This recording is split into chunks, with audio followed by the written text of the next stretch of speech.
Là,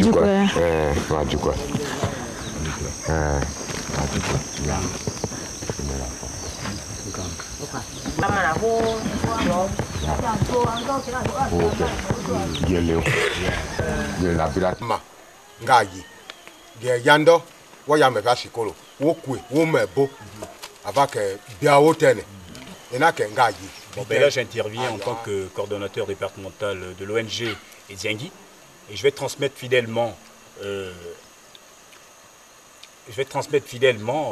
à la communauté internationale par rapport à ce que vient de dire le chef coutumier Baka de Bituga, qui, communauté Baka de Bituga, plus particulièrement celle de Mivou, vivent très mal et demandent à ce que les ONG internationaux puissent leur venir en aide, particulièrement des écoles, puisque leurs enfants ne vont pas à l'école. Et ensuite, ils demandent à ce que l'on leur construise des dispensaires. Ça pourra leur soulager parce qu'il y a des maladies qu'ils attrapent ici. Ils n'arrivent pas à aller se faire soigner en ville. Et normalement, ils profitent de l'occasion parce qu'ils ont rencontré un blanc en face d'eux. Ils croient que quand ils rencontrent le blanc, ils sont sauvés. Nous nous trouvons au Congo, à Dolisie, et nous avons à côté de nous le président d'une association de pygmées, M. Unguniba Toto Bernard, qui est un personnage extraordinaire, puisque non seulement il est pygmée, mais il a pu, au fil des années, grimper dans les marches sociales. Il a pu également récolter un certain nombre de diplômes, et il a eu une chance extraordinaire, c'est celle de bénéficier d'une bourse et de pouvoir passer 5 années de sa vie en Europe de l'Est. Monsieur Unguniba Toto, bonjour. Bonjour. Je suis très content d'être à côté de vous parce que nous en parlerons dans quelques minutes. Nous allons passer quelques jours ensemble sur le territoire des Pygmées. Mais je voudrais tout d'abord vous demander, si vous voulez aimablement, vous présenter. Merci. Je m'appelle Unguniba Toto Bernard. Je suis né dans les forêts du district de Zanaga, dans le département de l'Alekumu, en République du Congo. Mon âge, je n'ai pas un âge exact, parce que nos parents, les Pygmées, ne connaissent pas jusqu'à présent l'importance d'un acte de naissance. C'est pour cela que, même si je pouvais présenter un âge, il serait irréel. J'ai fait mes études à Ingolo 2, dans le district de Zanaga, les études primaires. Ensuite, je suis passé au collège de Zanaga. C'était en 1972. Je suis rentré au lycée technique du 1er mai à Brazzaville, série G2, c'était en 1976. Et après, je suis employé au Trésor public et comme comptable. Et quelques années après, 3 ans après, je suis allé en Europe, c'est-à-dire plus précisément en Ukraine, et j'ai fait comptabilité et analyse économique. Je suis sorti avec le diplôme de Master of Science en économie. Donc, depuis que je suis rentré de l'Europe, la question pygmée n'a cessé de me préoccuper parce que j'ai vu dans quel état se trouvent mes parents et ça ne m'a pas mis à l'aise.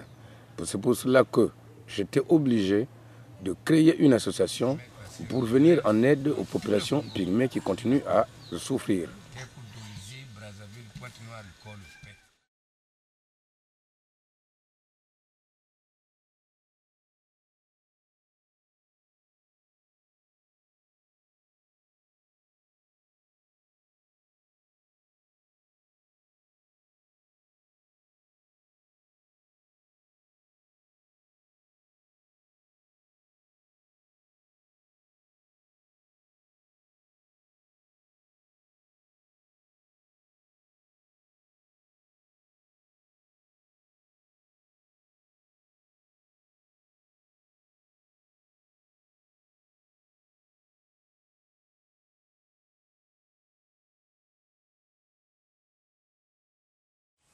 Pourquoi suis-je au Congo? Parce qu'au Congo vivent, grosso modo, 30 000 représentants de cette ethnie qu'on appelle actuellement le peuple autochtone. Ils vivent ici et là, dans différentes zones. Moi, je suis à Dolisie, la 3e ville du pays. Ce pays, 11 fois plus grand que la Belgique.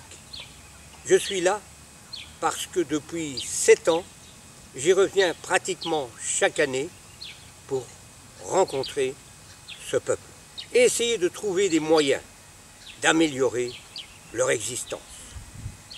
Actuellement, si je suis ici à nouveau, c'est parce qu'en mai dernier, j'ai eu une idée. Je dis puisque ce peuple doit maintenant vivre à côté des Bantous, parce qu'on veut les sédentariser, il faut aussi les éduquer. Que signifie ce terme éduquer, éducation? C'est un terme complexe pour eux. C'est simplement les former à ce qu'ils puissent manger valablement.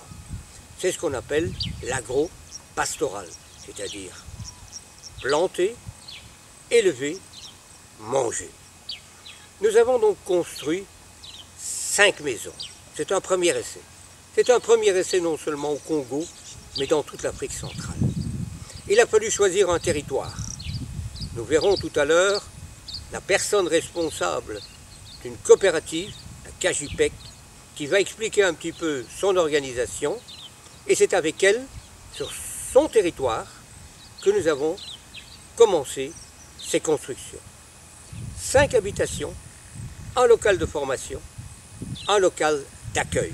Ce local d'accueil doit servir à remettre documents à ceux qui veulent faire la même chose dans d'autres régions du pays. Le local formation, c'est là où les représentants de ce peuple autochtone, 5 familles, vont avoir une éducation, une formation, des informations sur le développement des plantes, sur la vie animalière et sur la pisciculture.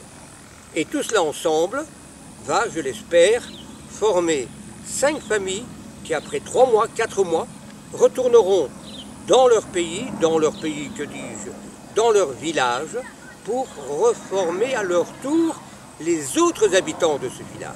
Et à ce moment-là, 5 autres familles d'un autre village pygmée, peuple autochtone, verront l'ouverture à une nouvelle formation. J'espère que cette initiative va donner naissance à des petits, à des jeunes qui vont naître dans l'ensemble du pays. J'espère aussi que ces gens vont comprendre que nous ne voulons pas les forcer, mais c'est que volontairement, ils puissent arriver à modifier leurs conditions de vie.